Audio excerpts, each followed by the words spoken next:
Well, I'm very curious because I haven't seen it in a long time, and I don't know.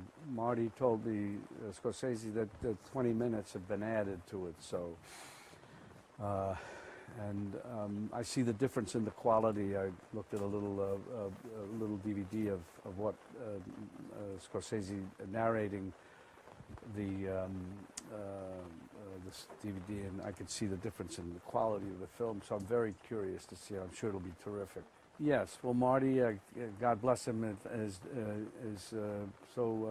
feels so strongly about movies. Very passionate about the restoration of films, and I'm honored that he wanted to do Once Upon a Time in America.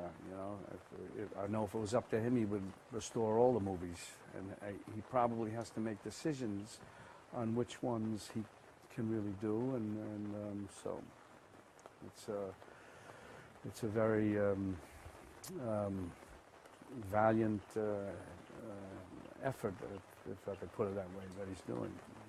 Well, with Sergio, I met him a few years earlier for it. Actually, he was thinking of Gerard Depardieu at that time. Years later, he actually was doing it, and so I said okay, and then we got Jimmy Woods and the rest of the cast and so on. It took him a long. I know how it took Sergio a long 10 years to get there. That's how long it takes sometimes, and that's how strongly and passionate he was about the movie, and so. And I'm sorry that he's not here today to experience the restoration. The book, oddly enough, I read. I was given the book. I said, let me read what it's based on, and I read the book was given to me by Arnon Milchan, and I read it, and I realized it was a book that I read many years earlier as a kid, and I thought it was a very interesting book because it had a ring of truth about it, and I could see why Sergio was interested in the movie. It's not in the story.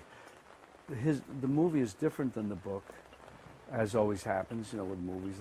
He made it his personal sort of story, and but I thought that was a kind of an interesting coincidence that I had read it so many years earlier when I was a kid, actually.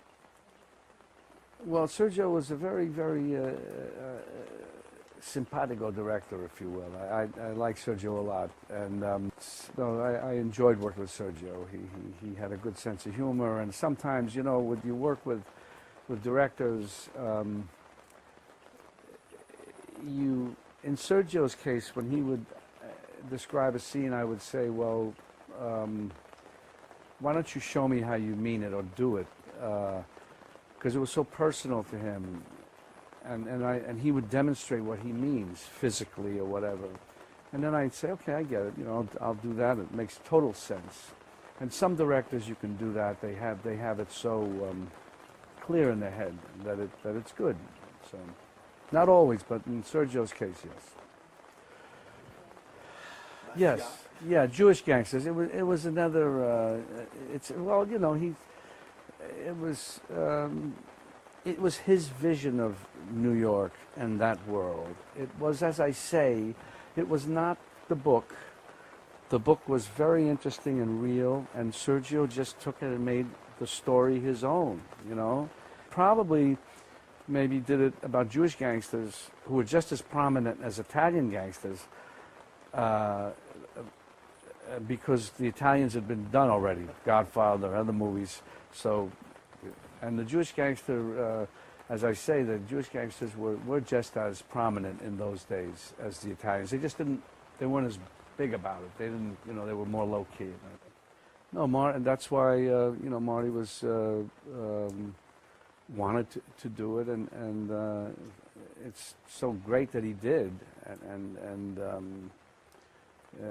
I'm looking forward to it. I can't wait. I worked on the movie a long time, almost a year, if not a year, a whole year. I don't think Sergio wanted to finish it. I think he kept going on. He was trying to decide certain things. He would try and figure how we're going to arrive in New York, and with deciding and this and that. It just went on and on. But I think he didn't want to stop shooting. I understand that, though. Oh, God, I don't know. Well, the music is so strong in it, and the image, and especially when he's younger and so on.